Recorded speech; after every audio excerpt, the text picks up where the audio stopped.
राज्याच्या अनेक भागांमध्ये आज मुसळधार पावसाचा इशारा देण्यात आलेला आहे। आज संपूर्ण राज्यात पावसाचा अंदाज वर्तवण्यात आला असून काही ठिकाणी मुसळधार तर काही ठिकाणी अतिमुसळधार पावसाचा अंदाज वर्तवण्यात आला आहे। यानुसार काही ठिकाणी येलो, कुठं ऑरेंज तर कुठं रेड अलर्ट जारी करण्यात आलेला आहे। संपूर्ण बातमी आपण पुढे पाहूया। त्याआधी तुम्ही HPN मराठी न्यूज चॅनल पहिल्यांदाच पाहत असाल आणि अजूनही चॅनलला सबस्क्राइब केलं नसेल तर नक्की सबस्क्राइब करा आणि बेल आयकॉनवर क्लिक करून नोटिफिकेशन्स मिळवा, जेणेकरून आमचे अपडेट्स लवकरात लवकर तुमच्यापर्यंत पोहोचतील। तर आज सिंधुदुर्ग आणि कोल्हापूर या जिल्ह्यांमध्ये अतिमुसळधार पावसाचा अंदाज असून दोन्ही जिल्ह्यांमध्ये रेड अलर्ट जारी करण्यात आला आहे। त्यामुळे नागरिकांनी कामाशिवाय घराबाहेर पडणं टाळावं। याशिवाय पुणे, रायगड, रत्नागिरी, ठाणे, सातारा या जिल्ह्यांमध्ये ऑरेंज अलर्ट जारी करण्यात आला असून इथंही मुसळधार पावसाचा इशारा हवामान विभागानं वर्तवलेला आहे।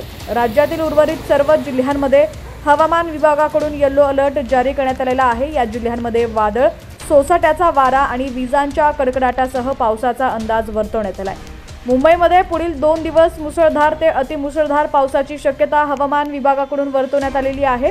तर पुण्यामध्ये आज मुसळधार पावसाची शक्यता आहे।